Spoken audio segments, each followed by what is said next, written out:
இன்னைக்கு நம்ம வாகன இன்சூரன்ஸ் பத்தி தான் பார்க்க போறோம்.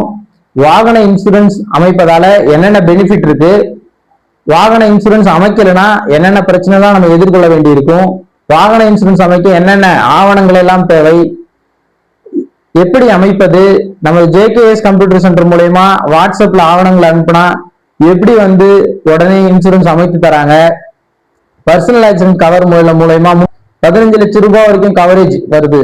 அந்த டீடைல்ஸ் பத்தி, வாகன இன்சூரன்ஸ் பத்தி முழுசா இந்த வீடியோ பார்க்க போறோம். வாங்க வீடியோக்குள்ள போகலாம். அனைவருக்கும் வணக்கம். நான் உங்கள் ஜேகேஎஸ் கம்ப்யூட்டர் சென்டர் நிறுவனர் சுந்தரவேல்.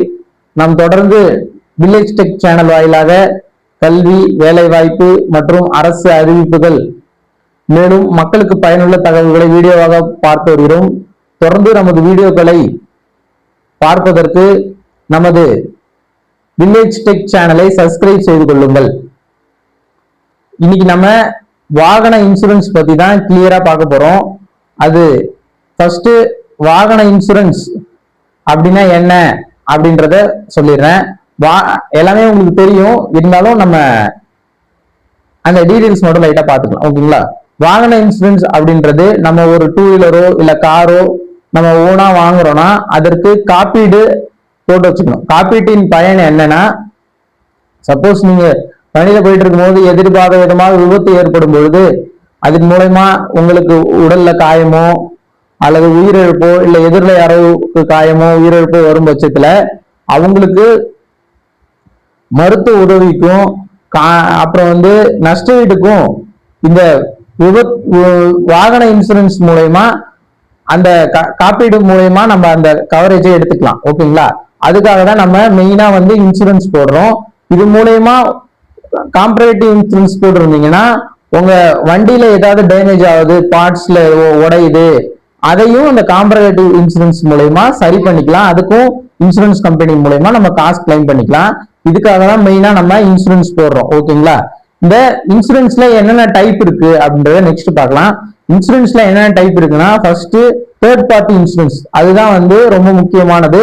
அந்த இன்சூரன்ஸ் இல்லைன்னா போலீஸ் உங்களுக்கு ஃபைன் போடுவாங்க. ஏன் அது ரொம்ப முக்கியமான இன்சூரன்ஸ் அப்படின்னா, தேர்ட் பார்ட்டி இன்சூரன்ஸ் மூலயமா தான் நீங்க போய் யாரையாவது இடிக்கிறீங்க, உங்க வாகனம் மூலயமா யாருக்கோ காயம் ஏற்படுவது, அதாவது உங்களுக்கு ஓடி போறவங்களுக்கும் காயம் ஏற்படுவதோ அந்த மாதிரி பட்சத்துல அவங்களுக்கு நம்ம விபத்து காப்பீடு கொடுக்கறதோ அல்லது உயிரிழந்த நஷ்டஈடு கொடுக்கறதுக்கோ அந்த தேர்ட் பார்ட்டி இன்சூரன்ஸ் மூலயமா தான் கொடுக்க முடியும். அதனால் ஒவ்வொரு வாகனத்திற்கும் அந்த தேர்ட் பார்ட்டி இன்சூரன்ஸ் ரொம்ப முக்கியம். நம்ம புதுசா வாகனம் வாங்க போனா நமக்கு 5 வருஷத்துக்கு தேர்ட் பார்ட்டி அவங்களே போட்டு கொடுத்துருவாங்க.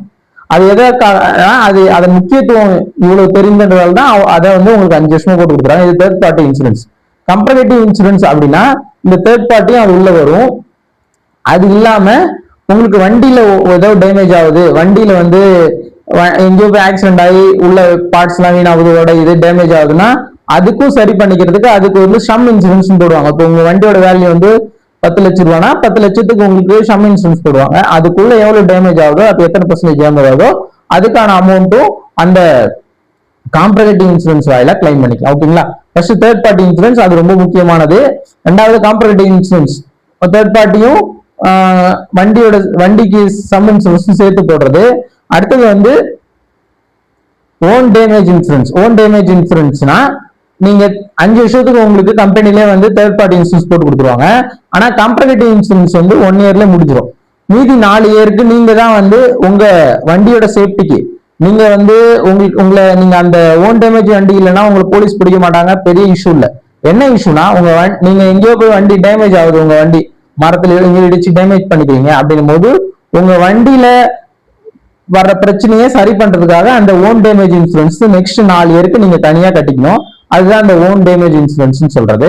அதுவும் வண்டி சேஃப்டியை நம்ம மென்ஷன் பண்ணும்போது அதுவும் ஒரு முக்கியமான இன்சூரன்ஸ் தான். ஓகேங்களா? இது 3 டைப்பா தான் இருக்கு. இது கூட அட்டாச்மெண்டா நம்ம ஆல்ரெடி சொன்ன மாதிரி பிஏ கவர் சொல்லுவாங்க, personal accident cover. Personal accident கவர்ன்றது அது யாருக்கு எலிஜிபிள்னா, ஓனர் கம் டிரைவர். வண்டி ஓட்டுறவரும் அவரே இருக்கணும், வண்டி அவர் பேர்ல இருக்கணும். அப்படின்ற பட்சத்துல இந்த பர்சனல் ஆக்சிடென்ட் கவர் இன்சூரன்ஸ் நம்ம சேர்த்து போட்டுக்கலாம். இதன் வாயிலா அந்த ஓனர் ஓட்டிட்டு போறவரும் ஒன்னா இருந்து ஆக்சிடென்ட் ஆகி விபத்துல ஏதோ உயிரிழப்பு ஏற்படும் பட்சத்துல அவருக்கு அந்த 15 லட்சம் ரூபாய் அந்த கவரேஜ் வரும். அதுதான் அதுக்கு நீங்க எக்ஸ்ட்ரா 370 ரூபா 380 ரூபா நீங்க பே பண்ற போல இருக்கும். நீங்க இன்சூரன்ஸ் போடுறீங்கன்னா அந்த பர்சனல் ஆக்சிடென்ட் கவரேஜ் ஆட் ஆயிருக்கா, உங்களுக்கு நீங்க டிரைவிங் லைசன்ஸ் வச்சிருக்கீங்க, நீங்களே தான் வண்டி ஓட்ட போறீங்க, உங்க பேர்ல தான் வண்டி இருக்கு அப்படின்னு நீங்க எல்லாம் கன்ஃபார்ம் பண்ணிட்டீங்கன்னா இந்த பிஏ கவர் இருக்கான்றத பாத்துக்கோங்க. அந்த 350 ரூபாய் சேர்த்து போட்டீங்கன்னா உங்களுக்கு 15 லட்சம் ரூபாய் கவரேஜ் ஆட் ஆகி வரும். அது எப்ப ஆட் ஆகி வரும்னா நீங்களே ஓட்டிட்டு போகணும், நீங்களே ஓனரா இருக்கணும், அந்த டைம்ல விபத்து ஏற்பட்டு ஏதோ அசம்பாவிதம் ஏற்பட்டா மட்டும் இந்த கவரேஜ் வரும். ஓகேங்களா, இதுதான் பிஏ கவருக்கான பெனிஃபிட். ஓகேங்களா, அப்புறம் நீங்க உங்கள் வாகனத்துக்கு இன்சூரன்ஸ் அமைக்க போறீங்க அப்படின்னா அதுக்கு என்னென்ன ஆவணங்கள் எல்லாம் தேவை. நீங்க ஒரு நெட் சென்டர் போய் அமைக்கிறீங்க, இல்ல வந்து இன்சூரன்ஸ் கம்பெனிக்கே போய் போடுறீங்க, அல்லது ஆன்லைன் வாயிலா போடுறீங்க அப்படின்னும் போது உங்களுக்கு என்னென்ன ஆவணங்கள் எல்லாம் தேவைன்னா ஆர்சி புக், வண்டியோட ஆர்சி புக் கண்டிப்பா தேவைப்படும். அப்புறம் ப்ரீவியஸ் இன்சூரன்ஸ் காப்பி நீங்க வேலிடா வச்சிருந்தீங்க, லாஸ்ட் 3 மந்த்க்குள்ள முடிகிற மாதிரி இருக்கு, இல்ல லாஸ்ட் மந்த்ல முடிய போகுது அப்படின்னா நீங்க கண்டிப்பா வந்து அந்த பழைய இன்சூரன்ஸ் காப்பியும் வேணும். அது எதுக்காகனா நோ கிளைம் பேனஸ் ஆட் ஆகும், அதுக்காக அந்த பழைய இன்சூரன்ஸ் காப்பியும் வச்சுக்கணும். ரெகுலரா கரண்ட்ல கட்டுறீங்கனாலும் கண்டிப்பா இன்சூரன்ஸ் வேணும். இல்ல பழசு 1 வருஷம் 2 வருஷம் ஆயிடுச்சு இன்சூரன்ஸ் முடிஞ்சு நான் கட்டாம வச்சிருக்கேன் அப்படின்னா மேக்சிமம் தேவைப்படாது. அப்புறம் இப்ப புதுசா நம்ம எல்லா இன்சூரன்ஸ் கம்பெனியும் ஆட் பண்ணிருக்காங்க கேஒய்சி, அதுக்காக கண்டிப்பா ஆதார் கார்டு வேணும். ஓகேங்களா, ஆர்சி புக்கு, பழைய இன்சூரன்ஸ், ஆதார் கார்டு, 3 ஆவணங்களும் இன்சூரன்ஸ் அமைப்பதற்கு கண்டிப்பா தேவைப்படும். ஓகேங்களா, இது 3 இருந்ததுன்னா நீங்க ஆன்லைன் வாயிலாவும் சரி, இ சேவை மையம் வாயிலாவும் சரி, அல்லது இன்சூரன்ஸ் புரோக்கரேஜ் இன்சூரன்ஸ் கம்பெனியோட ஏஜென்ட்ஸ் இருக்காங்களா அவங்கள்ட்ட கூட நீங்க போய் இன்சூரன்ஸ் அமைச்சுக்கலாம். ஓகேங்களா, அப்புறம் நம்ம ஃபைனலா நம்ம ஜேகேஎஸ் கம்ப்யூட்டர் சென்டர் வாயில ஆன்லைன் வாயிலாகவே இன்சூரன்ஸ் அமைச்சு தர்றதா சொல்றாங்க. அது எப்படி அமைச்சு தராங்கன்னா நீங்க நம்ம ஜேகேஎஸ் கம்ப்யூட்டர் சென்டரோட 93600395 வாட்ஸ்அப் நம்பருக்கு உங்க ஆதார் கார்டு மற்றும் ஆர்சி புக்கு, பழைய இன்சூரன்ஸ் இருந்தால் அது 3த்தையும் அணைச்சு விட்டீங்கன்னா உங்களுக்கு கொட்டேஷன் கொடுத்துருவாங்க. எவ்வளவு இன்சூரன்ஸ் அமௌண்ட் வருது, தேர்ட் பார்ட்டியா இருந்தா அதுக்கான கொட்டேஷன், ஃபுல் இன்சூரன்ஸ் இருந்தா அதுக்கான கொட்டேஷன், ஓடி பிரீமியமா இருந்தா அதுக்கான கொட்டேஷன் உங்களுக்கு அடுத்த கொஞ்ச நேரத்துல சென்ட் பண்ணிடுவாங்க. நீங்க கொட்டேஷன் அப்ரூவ் பண்ணி பேமெண்ட் சென்ட் பண்ணிட்டீங்கன்னா உங்களுக்கு உடனடியா உங்களுக்கு வாட்ஸ்அப்ல இன்சூரன்ஸ் காப்பி போட்டு ப்ராப்பரா அனுப்பிச்சு விட்டுருவாங்க. ஏகேஎஸ் கம்ப்யூட்டர் சென்டர் பொறுத்த வரைக்கும் அவங்க சிஎஸ்சியோட விஎல்இ இன்சூரன்ஸை ப்ராப்பரா கம்ப்ளீட் பண்ணி ப்ராப்பரான அத்தரைஸ்டு ஆல் கம்பெனி ஏஜென்ட்டா இருக்காங்க. அதால உங்களுக்கு எந்த கம்பெனில இன்சூரன்ஸ் வேணாலும் ப்ராப்பரா உங்களுக்கு தேர்ட் பார்ட்டியா இருந்தாலும் சரி, ஓடியா இருந்தாலும் கம்பேரிட்டிவ் இன்சூரன்ஸ் அளவு உங்களுக்கு ப்ராப்பரா போட்டு கொடுத்துருவாங்க. ஓகேங்களா, எது வாங்கினா அவங்களை கான்டாக்ட் பண்ணுங்க. அவங்களோட பெஸ்ட் ஆஃபரா 2 வீலருக்கு 999 ரூபாயிலே போட்டு தராங்க. அந்த ஆஃபரையும் நீங்க வேணும்னா பெனிஃபிட் பண்ணிக்கலாம். ஓகேங்களா, இன்சூரன்ஸ் தொடர்பாக மற்ற கேள்விகளுக்கும் உங்கள் வண்டிக்கு இன்சூரன்ஸ் அமைப்பதற்கும் ஜேகேஎஸ் கம்ப்யூட்டர் சென்டரை தொடர்பு கொள்ளுங்கள். வாட்ஸ்அப் எண் 93600395. நன்றி, வணக்கம்.